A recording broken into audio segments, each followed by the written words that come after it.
Because I get occasional comments from what I might call new doomers who are kind of freaking out about things, and I'm trying to counteract that. And because part of the purpose of this channel is to give people context to kind of deal with these crises in a way that allows us to hold on to our mental health, just again by contextualizing everything.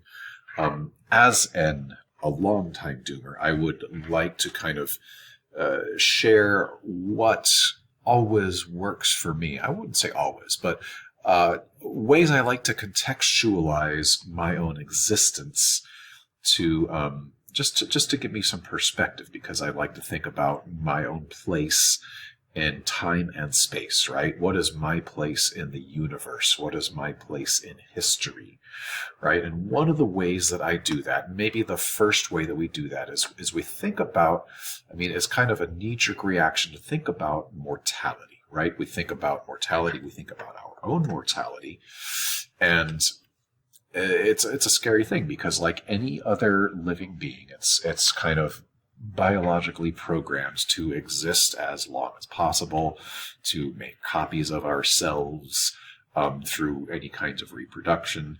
This is what life does. Because we are conscious of this, we tend to have a lot more fear of this than pretty much any other species, although we haven't necessarily interviewed some of our closer mammal cousins about it, but just a hunch is that we have fear about this that most other species do not. So I have a few files up here to think about where we would talk about things like life expectancy. So if we contextualize this information in history and globally, if we kind of look globally with the data as it is right now, kind of go to a smaller chart here. Like if we look at the 2021 UN expectancy by country, we can see kind of at the top of the list, we've got mid-80s, and it's like, yeah, I've had some grandparents make it to their 90s, and I've got some aunts that have made it even past 100, but I also have a grandfather that didn't make it past 50. So it's like, if I think about my own grandfather and the life that he led, and I know that as a child he had siblings that did not make it past childhood, which used to be the norm, right? We used to have very high infant and child mortality in human history in, places that are now developed, that we don't see so much of that. But we've got, mid-80s towards the top. And as we scroll down, we can see, even to this day, some of the worse off countries in this category, we're seeing, early to mid-50s. We're seeing some decreases from 2019 to 2021. Could be from war, it could be from COVID, it could be just demographic reasons for decreases from country to country. But we can see that, when we look at the most recent data, we've got a range of early 50s up to mid-80s, and that's kind of unprecedented in human history. We can just keep looking at these things. But the point is that what we might grow up expecting is something kind of in this range, right? In the 70s and 80s, as we have been born and raised during the age of exuberance, where this is the norm. I'm using the term age of exuberance. I'm borrowing that from the Catton book, Overshoot, to describe kind of the era that we've been born into. Whereas a lot of that exuberance has never really reached these countries, and they're, even so, they're still better off than they were historically. So when we look historically at these expectancies, we'll get a range here if we just kind of look at the Wikipedia page. Now, keep in mind, a lot of this range is brought down when we average this number here, this expectancy number. A lot of that is brought down by infant and childhood mortality. And so in the notes, if you look this up, you'll want to read, where it gives you context, right? If a person survived 20, they could expect to live around 30 years more. Like, okay, so that's to 50, but only if you make it past 20, right? So surviving childhood and adolescence was historically a very big deal. And if you could manage that, then you might be good for quite a while. But when we look at the expectancies and the averages, we see kind of mostly topping out at 40. Here we have a pre-contact Native American population, which, probably had much better diet, very active. This would not surprise me at all. And anecdotally, we have people of over age 100, which during that time period was very surprising when you can compare it to things that we had in Europe around that time period. But generally, we're topping out around 40, even up into the 19th century. And it's really only when we get into the 20th century and 21st century that we really start to have these kinds of expectations, right? And we have like our whole retirement system based around these expectations, right? What good is retiring at 65 if most people are topping out at 40, right? That makes no sense. But if we expect this, then yeah, oh, hey, 10 years of retirement, that sounds really nice. A nice rest at the end of a long period of work. So that's just one thing that I like to use for context when I think about these issues, because if we're thinking of issues that we consider to be mortal danger, that's one of the first things we think about is our own mortality. And that's a very reasonable first reaction to have. Now, to get even further into the context, we know that because of this, this 20th century, or I should say post-industrial age of exuberance, that we have, a lot more people getting up into this region where, that used to be kind of, where things would top out, but now we've got a much bigger group here. And in fact, the number of, the current percentage of the population over 40 is about 37% of the population. Let me get out my calculator real quick and calculate that. So if I'm going to go ahead and do like an 8 billion. Okay, so there is 8 million, 3 more of those at 8 billion times a 0.37. So that's almost 3 billion people that if we were to go by previous standards would not currently be kind of, let's say, for a very harsh way of putting it, using resources. And I myself am among them, having passed this 40-year mark myself.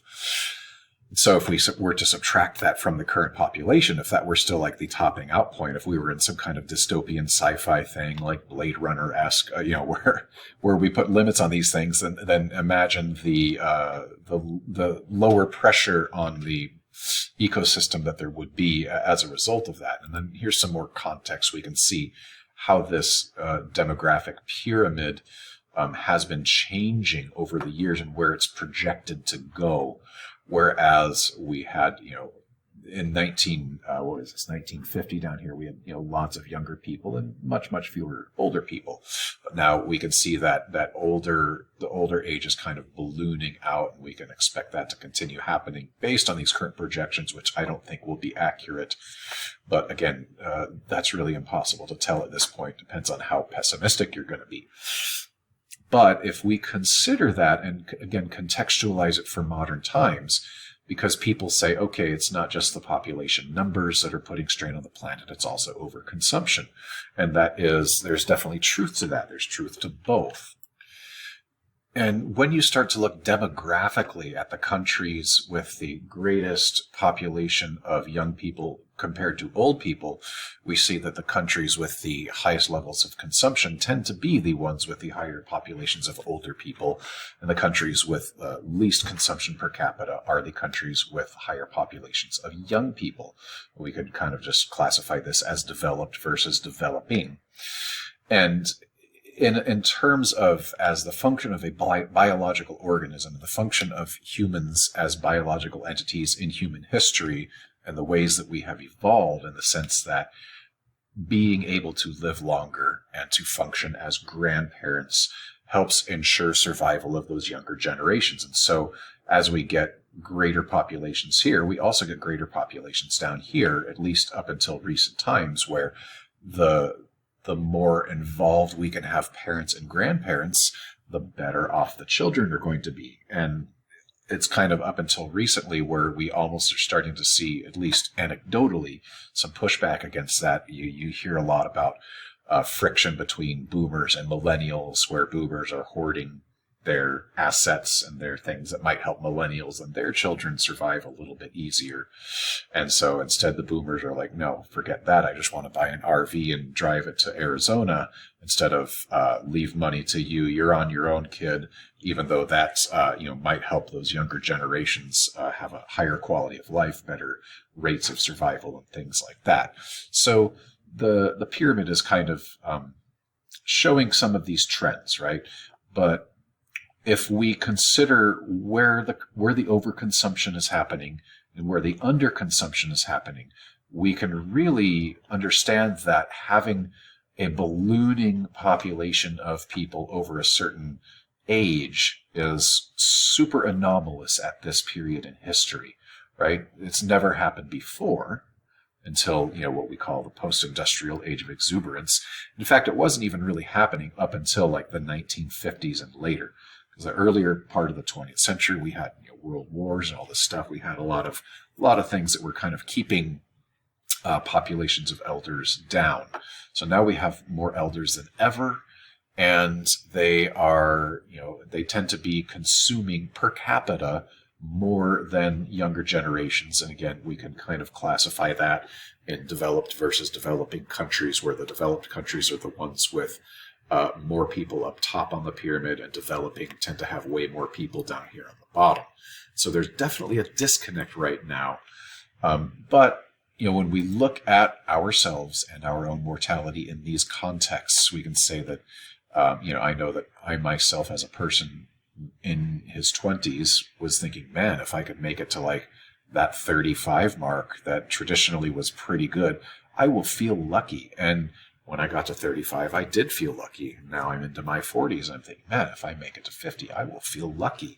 Because for pretty much all of human history, that was incredibly lucky, right? It's only been since this post-industrial age of exuberance that people have started to have these expectations.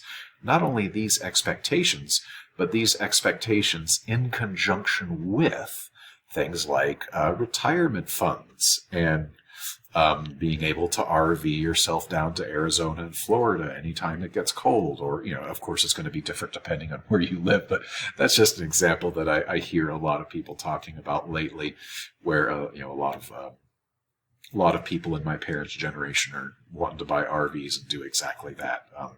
Anyway, it sounds a bit like venting and ranting, and I suppose that it is, but let's remember to keep all of these things in context. Let's remember that we have been able to exist in a time that unrealistic expectations seemed real, which is something to really be grateful for, and but also to recognize the kind of strain that is putting on our ecosystems, and to not only feel grateful that we've had all of this, but also to be able to say, yes, it's time for that to be over, because really we can't afford for that to continue any longer.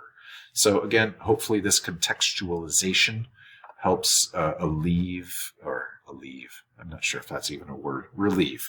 Let's hope this contextualization helps relieve some anxiety for some people to understand, our place in the world, our place in history as a living human being. And that's all I have for the moment. Thanks for listening.